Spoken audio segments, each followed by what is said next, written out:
So after playing through Starfield, enjoying the questline, comparing all of the game mechanics to Fallout, and having my fair share of weird moments, this is next-gen gaming right here. I can finally tell you how I feel about it. To me, this game feels like a Fallout 4 DLC. A DLC that takes you to a whole different world in some bizarre turn of events. A game where the gunplay feels exactly the same, the game mechanics are the same, just named differently, and the conversations are exactly the same too. Stop right there. So as we all know, in Starfield you have the character customization menu in the start. You can choose how you look and which perks you start out with.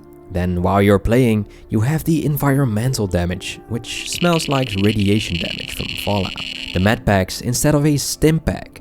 And there is so much more. So to say this is a completely new IP kind of pushes it.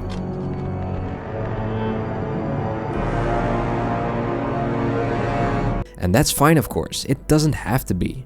I love Fallout and Elder Scrolls, so I was kinda hyped for this game. But the similarities kind of made it feel like a extension instead of a new game. And that's just a missed opportunity. This game could have been so much more than just another game overshadowed by previous games. And in some aspects, sure, it has had its upgrades, mostly graphically, but that's compared to its predecessors, and it's not next gen in any way. I will finish here and return. I like the space theme, and the ships and the ship building that comes with that. But here is another issue lined up, and that is, it doesn't feel like you're actually using the ship, because traveling is mostly done through the menus, especially when you're traveling to a planet that has that scanning mechanic, where your ship is scanned for contraband. There is yet another step to traveling where you have to pull up the menu again and again, and it gets old very quick. I would have liked it much better if the scanning only popped up when you actually had contraband on board, so it would give you the chance to flee or face consequences.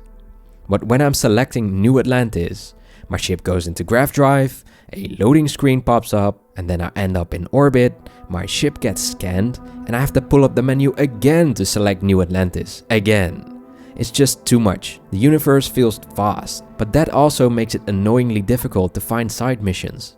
Most are just in the big cities though, and some will randomly occur while skipping through different systems. Then there were missions which really had you walk 2,000 meters to go give a med pack to someone, him saying okay, and you walking back. Like, why did they put that in the game? And don't get me started on how you would acquire each power.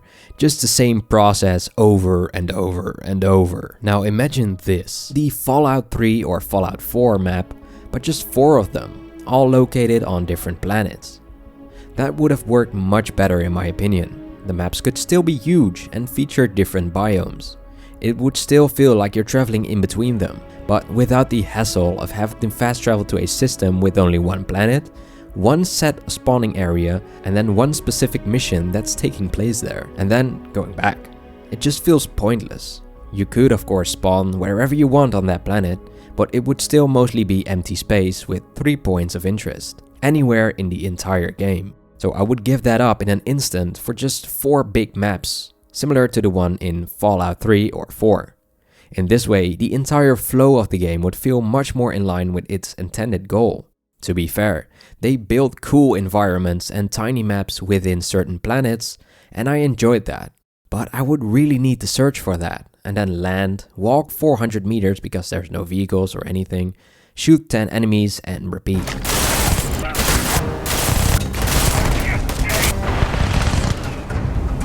The main missions are good, but short in my opinion. When I was confronted with the end choice, it felt like I was starting my playthrough, while in reality it was basically the end.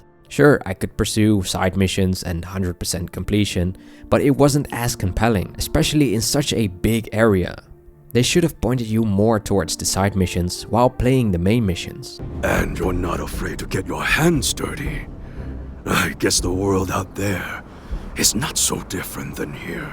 Maybe even make them necessary to progress the main story. In Skyrim, I made sure to save every outfit or piece of armor I could find, so that I could flex the fact that I had every armor type stored in a chest somewhere. Weapons too, if they were good, and I enjoyed that looting system. But with New Game Plus in Starfield, all of those items are basically wiped, making the looting system feel empty, since I felt like I needed to redo that to progress the game. In my other video about which choice to make when you're playing the UC SysDev mission, I explored the consequences about each choice, and find out that there are basically none, which felt very unfulfilling and empty too. They could have done so much here.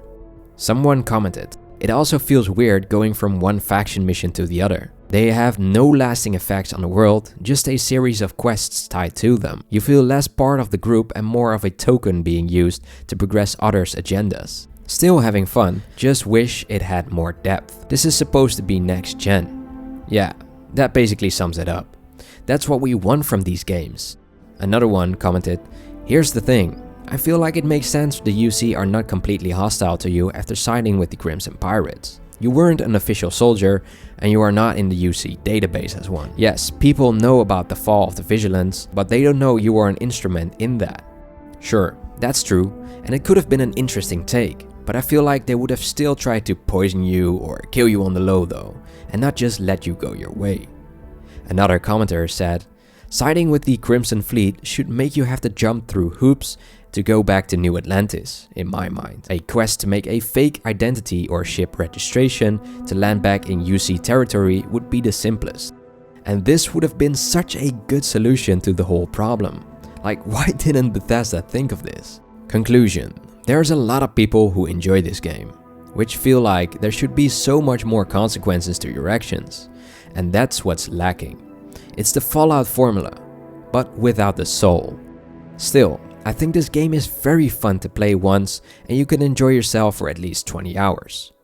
And with the fact that it comes with Game Pass, which basically means you could play the entire game within a month and still only pay $12.99 or whatever the current price is, it's just bonkers.